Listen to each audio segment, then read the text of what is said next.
If you get an MRI, are you more likely to have surgery? If you get an MRI, do you need to then have surgery? So today we're going to talk about all those questions. Do you need an MRI for low back pain and sciatica?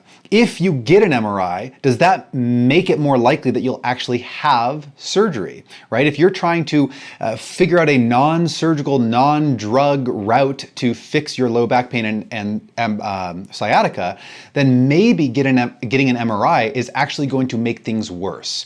In some cases, you absolutely must get an MRI, and that it is an absolute necessity. And we're going to talk about when you need an MRI, when you should avoid getting an MRI, how to interpret the results of an MRI, and really what to do instead if you want to solve chronic low back pain and sciatica without drugs and without surgery.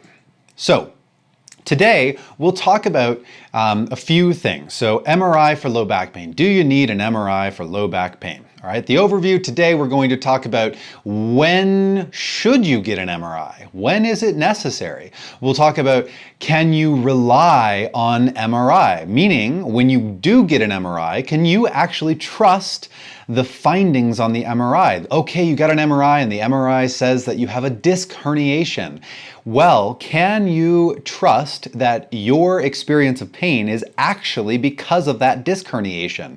Newsflash and spoiler alert, disc herniations are very common in people who have zero pain. So, does the disc herniation on the MRI actually cause your pain? Or was it an incidental finding? So we'll talk about that. And then we'll talk about how actually getting an MRI does make it more likely that you will have surgery. So sometimes, if you don't want to have surgery, maybe you shouldn't get an MRI in the first place, unless there are red flags that make it a necessity. And then lastly, I will tell you about what you should do instead of getting an MRI in order to have the best chances at the best recovery from low back pain and sciatica. So, when do you need to get an MRI for low back pain and sciatica? These are some of the major red flag symptoms that we as doctors will watch out for and screen you for when we do a history, when we do a physical exam. These are the things that we're watching out for to see should we order an MRI. And I didn't introduce myself. Hey, my name is Dr. Anthony Davis. I help people with chronic low back pain and sciatica reclaim the active life they love without drugs or surgery. So the red flag symptoms that we want to watch out for. How do you know you need to get an MRI? One of them is going to be foot weakness, okay? Foot weakness, noticeable, foot drop. When you're walking on your heel, your foot is slapping down. Or perhaps you cannot walk on your tippy toes because one foot, one calf is weak. If there is noticeable, and I'm not talking about I've had plenty of patients with disc herniations and I ask them, do you feel like your foot is weak? And they say, well, sometimes I think it's weak, and no. It's either weak or it's not, right? So if you feel that it is clearly weak, then that is a problem, and your doctor should do a physical exam to see if your foot is weak. And if it is, then that is a reason to get an MRI, because that could indicate nerve damage, motor nerve damage that may become permanent if you do not fix it quickly. Okay, the next symptom is saddle anesthesia. So this is going to be numbness and tingling in the groin area, in the inner thighs or genitals. And if you have that type of numbness and tingling, that is a sign that you might have major nerve compression in the cauda equina, in the spinal canal, and that could lead to permanent nerve damage, and you need to get that checked out right away. In that case, probably need to get an MRI. Another red flag symptom is incontinence. If you are losing control of your bowel or bladder, peeing yourself, or having a hard you got to get to the bathroom, otherwise you'll accidentally relieve yourself in your pants, that is not good. And some people deal with incontinence already. So really what it is if you started having low back pain, a new thing of low back pain, okay, you haven't had this low back pain before, and along with the low back pain, you're noticing incontinence, then it is time to get an MRI. Another one is polyneuropathy, meaning, so a lot of people with low back pain have sciatica, which is shooting pain down one leg. one leg. Okay, that's totally normal. It's alarming and it hurts like hell and it can be really hard to do your daily activities, but it is really normal to have low back pain with shooting pain down one leg.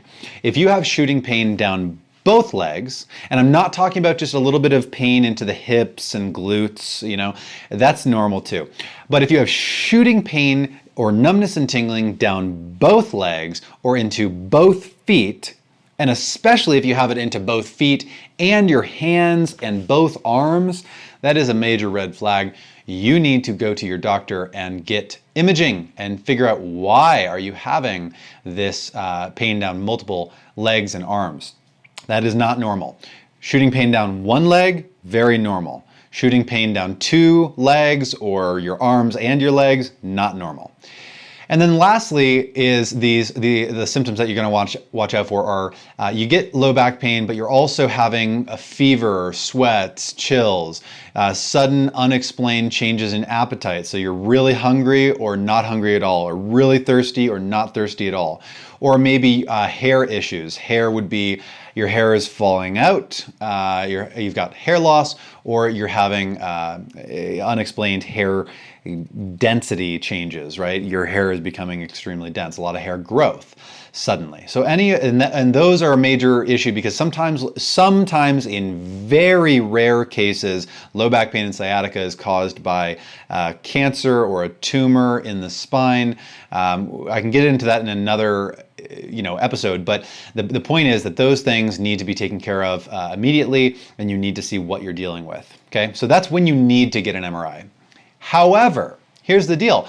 Most people, 95% of people who get an MRI for low back pain, the stuff that they see on their MRI, I'm telling you, does not matter.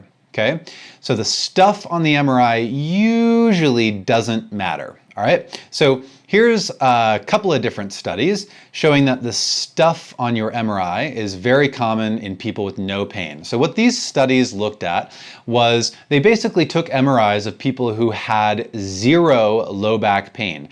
You would expect that an MRI, a person who has no low back pain, their MRI would look really good, right? They don't have low back pain, so their MRI should look good. But what we find is that actually most people, even if they don't have any low back pain, they will have things like disc degeneration, which is osteoarthritis. They'll have disc herniations, disc bulges, disc protrusions, and even this study right here shows that they even have spinal stenosis, right, which is narrowing of the passageway. Sometimes that leads to nerve compression, but it's very common for people to have disc herniations, osteoarthritis, degeneration, stenosis, spondylolisthesis, all kinds of things on their MRI, and yet have zero pain. Therefore, we do not need to be obsessed with what is on your MRI, because it is possible to have extreme amounts of pain and then not change anything on the MRI and fix the pain. Okay, so you do not need to fix what is on the MRI in order to fix your pain. Next, here is a study that shows that actually only about 1 to 3% of disc herniations are actually symptomatic. Okay, so most people are walking around with a disc herniation and they don't even know it. Only about 1 to 3% of the time will a disc herniation actually be the cause of a person's pain. Actually, I want to address one more thing here, and that is, I didn't include a study on this, but there's tons of studies on this, that disc herniations heal. 2/3 of disc herniations heal, up to 98% of disc sequestrations heal. So the worse the disc injury is, the more likely it is to completely heal on its own. So we really don't need to worry about the stuff on the MRI usually, unless we have any of these major red flag symptoms, okay? So if you don't have those symptoms, don't get freaked out, you're going to be okay. So now let's talk about surgery and MRIs. So if you get an MRI, do you need to get surgery? Well, this study right here showed that basically low back pain plus an unnecessary and early MRI equals drugs and surgery. Unfortunately, that's just the reality. If you have low back pain and sciatica and you get an MRI that you did not need, or you get an MRI too soon, you are more likely to get drugs and surgery as your treatment instead of just doing physical therapy and getting better naturally. So this study showed that inappropriate and early MRI, you were 12 times more likely to end up having surgery. 12 times more likely to have surgery if you got an MRI that you did not need. And opiate use, drug use, opiate use, which is highly addictive and can lead to major long-term consequences, also increased as well. And what's more is pain scores were actually worse with people who got surgery. So people who ended up going for surgery, first of all, you were more likely to have surgery if you had an MRI that you did not need. If you got the MRI, you were more likely to have pain medication, addictive opiates prescribed to you, which do not work and are not recommended in our clinical practice guidelines. So there's no reason doctors should be recommending opiates for pain, for chronic low back pain and sciatica. It does not work. And we have way better alternatives. And again, they actually ended up having worse pain as a result of going into surgery and having MRIs. So ultimately, getting an MRI that you do not need makes your treatment and outcomes worse. Okay? Makes treatment and outcomes worse. Again, I want to remind you of a caveat, which is that if you have any of these red flag symptoms, then absolutely, you need to get an MRI. But if you do not have any of these red flag symptoms, there are a couple of other red flag symptoms, so just realize that this is not medical advice. Please see your doctor. But if your doctor has ruled out serious causes of low back pain, they should not be ordering an MRI. Okay, if they're just suspecting a little disc herniation or a little abnormal curvature in the spine or something like that, do not get an MRI. Those things they do not cause pain, and they do not need to be fixed. So what do you do instead? Okay, so I'm telling you not to get an MRI for low back pain and sciatica. What do you do instead? Well, this is just one clinical practice guideline. It happens to be a really good one from the Lancet. I could have cited 10 to 20 more studies clearly showing that these things actually work, okay? So if you want more research, I'm happy to just dump citations on you if you want. But this is all evidence-based. The point is, what do you do instead, all right? Don't get an MRI. For most people, 95% of people, you don't need an MRI. Instead, you need education. You need to understand that hurt does not equal harm, that you are going to be okay eventually, that things are going to be sensitive for a while, but that you can continue normal activity even if it hurts, right? As long as it's not severe pain, then you want to gently ease your way into activity as quickly as possible, okay? So it's really important to have education. Good evidence-based education, all right? Next, graded exercise. And that means starting off with exercise that feels doable. It might be a little uncomfortable, but it's doable. So you start off with easy stuff, and then you ease your way into harder and harder things over time. Slow and steady wins the race. The next thing that you do is a stress reduction. We find that there is a very strong correlation between stress, anxiety, and fear. Fear of movement is more disabling than pain itself. I should have cited that study. But the point is, stress reduction must be a part of treatment. And guidance and accountability. You need to have people to guide you, hold you accountable, help you along the way so that you do not have to deal with the pitfalls and guessing, right? What do you do when things go wrong? You try an exercise, it makes things worse. Is that normal? Is that a normal bump on the road? Or is that something that you need to worry about? I see a question here in the comments from Joel.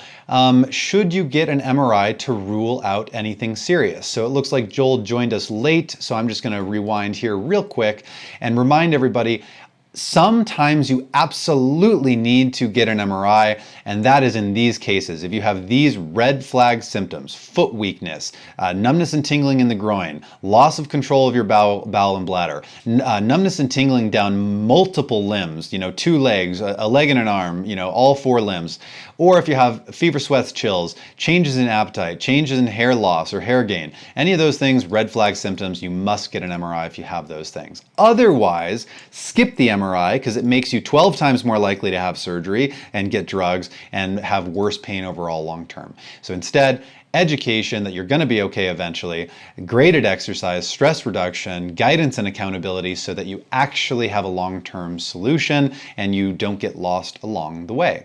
That is what works, right? So that's why I took this stuff right here. This is evidence-based treatment for chronic low back pain and sciatica. And that's why I created a program, the Beyond Back Pain 12-week Rapid Healing Intensive, right? And in that program, that's exactly what you get. You get a custom rehab program, tell you exactly what to do so you never have to wonder if you're doing too little or too much. You get unlimited chat support so you never have to have a bad day or exercise feels weird and you don't know what to do instead. You get an educational course to teach you exactly how to fish long term so you understand how to take care of your back for the rest of your life. And you get group coaching and accountability. Right? If you ever are interested in that type of thing, I do offer a free Beyond Back Pain Discovery call. The link is in the description. You can go ahead and check that out. But you can always just watch the masterclass. Basically, the link will go to a masterclass, then you apply for the call and you get a free call with me and we can actually figure out what you're dealing with, why nothing has worked in the past, and what to do instead. So to recap, MRI is rarely useful unless you have major red flag symptoms. Okay? MRI will mislead you into being afraid of the thing that you saw in your MRI. Oh my God, I have a disc protrusion. If I don't fix the disc protrusion, I'll never be pain-free again. No, that's not true. It's not true. You would have been better off not having the MRI and living in blissful ignorance that you had a disc protrusion. Instead of getting the MRI and thinking about the disc protrusion, which makes you afraid of moving, which makes you afraid of exercising, which means that you're not going to get better because you're not exercising, which is the thing that is going to actually help you long term, right? So unless you have major red flag symptoms, right? So Joel is asking, for example, if somebody has a neuropathy, is this a sign of arachnoiditis? Yeah, it could be, right? But there's a million other things that can cause a neuropathy, which is just nerve pain down one or multiple legs. And sometimes, depending on the presentation and the symptoms you're having, like I said, sometimes you need to have an MRI and you need to rule out serious stuff. Most of the time, though, you don't need that. Most of the time, I've got a whole masterclass on this. The reason why most low back pain and sciatica rehab fails is because you're not actually addressing the root cause. You're trying to fix your alignment, you're trying to fix your posture, you're trying to fix your muscle imbalances. None of that stuff is real. None of that stuff actually exists. None of that stuff actually helps with low back pain and sciatica.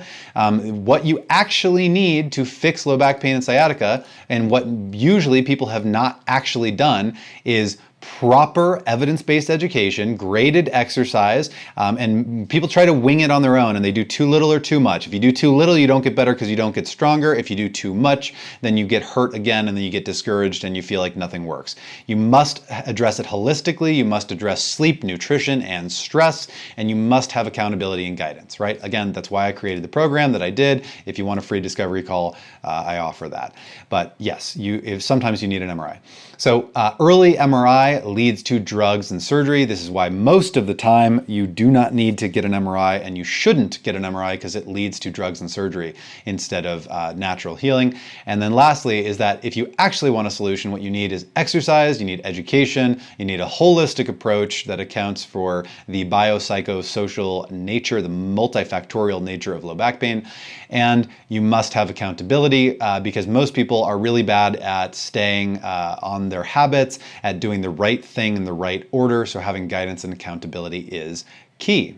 So that is all I have for this presentation. Thank you so much for joining me. Again, if you ever want a free call, the link is in the description, and I will see you in the next episode.